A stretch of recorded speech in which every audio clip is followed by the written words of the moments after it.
What happens when a CEO goes undercover as a cashier and hears his own supervisor mocking elderly customers? Jonathan Parker had built his grocery chain from the ground up.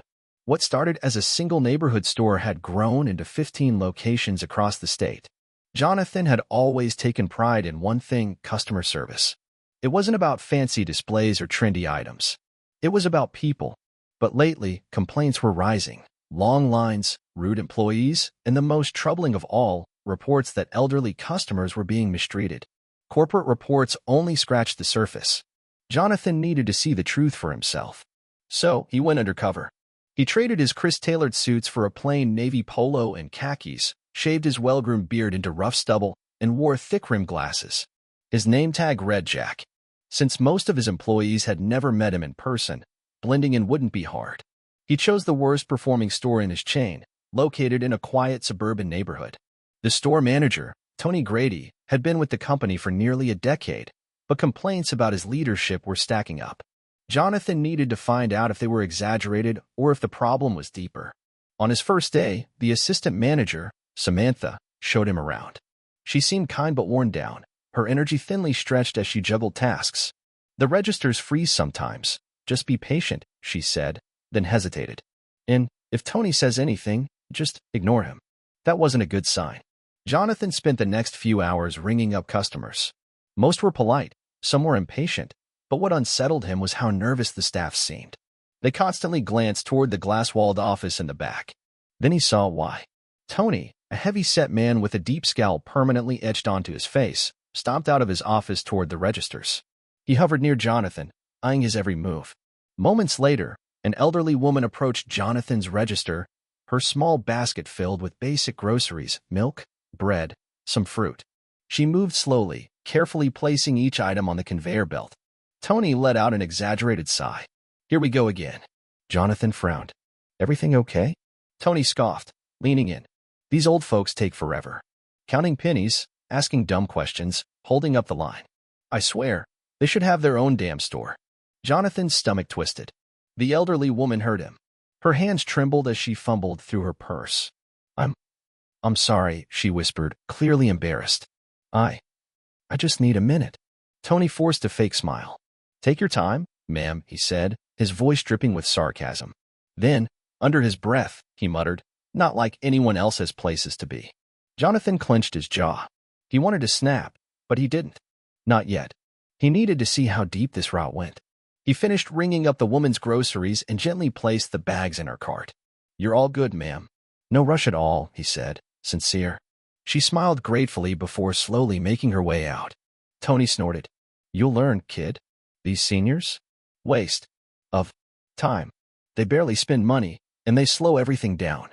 Jonathan's fist curled at his sides, but he stayed silent. As the shift continued, Jonathan paid attention to everything: how employees flinched when Tony walked by, how they worked faster but sloppier, more focused on avoiding Tony's temper than helping customers. The break room was where he saw the real damage. During his lunch break, Jonathan sat at a worn plastic table, pretending to scroll through his phone. Around him, two cashiers whispered quietly. "I can't keep doing this," one of them muttered. "Tony cut my hours again." "Yeah, the other side." "And did you hear what he said to Mr. Reynolds?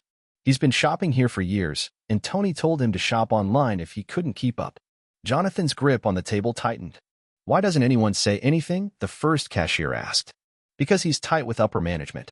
Or so he says." Jonathan shot a glance at Samantha. She sat alone, stirring her coffee without drinking it. She looked exhausted. Then, the break room door slammed open. Tony strutted in, grabbing a soda from the fridge. The room went dead silent. "Why so quiet?" Tony sneered, cracking open his drink. His eyes landed on Samantha. "Hey, I need you to open tomorrow," Greg called out. She blinked. "But I opened today, and I'm scheduled to close tomorrow." "Not my problem," Tony barked. "Figure it out." Samantha pressed her lips together, defeated. "Okay." Jonathan had seen enough. That night, he barely slept. The next morning, he returned, but this time, he wasn't Jack, the cashier. He was Jonathan Parker, CEO. He arrived early, dressed the same, still in khakis and a polo. Tony was already there, barking at a stock clerk about misplaced cereal boxes.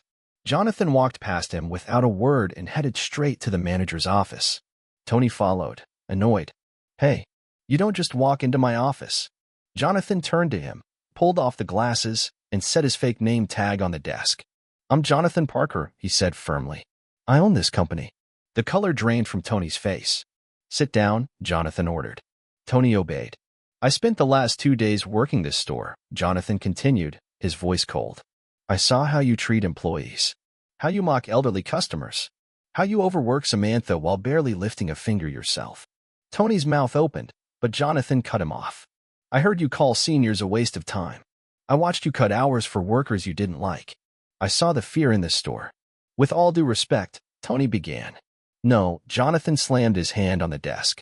You don't get to talk about respect. You've created a toxic environment. Tony scoffed. These employees should be grateful they have jobs. If they don't like it, they can leave. Jonathan's jaw tensed. That's exactly the problem. You think leading is about control. It's not. It's about respect and trust. You're fired. Tony's face turned beet red. You can't just. I can. And I just did. Tony stormed out, slamming the door behind him. Jonathan didn't waste time. He gathered the employees on the sales floor. Samantha stood stiffly behind the registers, confusion on her face. Tony is gone, Jonathan announced. Effective immediately. Gasps and whispers echoed across the floor. I know this is sudden, he continued, but this store is going to change. And it starts today. Samantha's hand shot up. Wait, who are you? Jonathan Parker. I own this company. The break room whispers now turned into full-on disbelief. A few cashiers exchanged wide-eyed glances. Jonathan turned to Samantha. I saw how you've been running this place quietly, without recognition. I want you to take over as interim manager. Her mouth dropped open. Me. You've been holding this store together. Now you get to lead it. She hesitated, but then nodded. Okay. Starting today, Jonathan said, turning back to the team, no more favoritism in schedules. No more overworking staff. And most importantly, respect. For employees and customers. A cautious buzz filled the room. The shift was already starting. Over the next few weeks, Jonathan worked closely with Samantha, ensuring she had the resources she needed. Customer satisfaction rose, employees smiled again, and the store slowly transformed. But Jonathan wasn't done. He rolled out new policies company-wide. Anonymous employee feedback surveys, leadership evaluations based on more than just sales numbers, and random undercover visits. No more RICs. No more employees afraid to speak up. Because in the end, Jonathan realized something simple yet powerful. It wasn't the numbers that built his company. It was the people,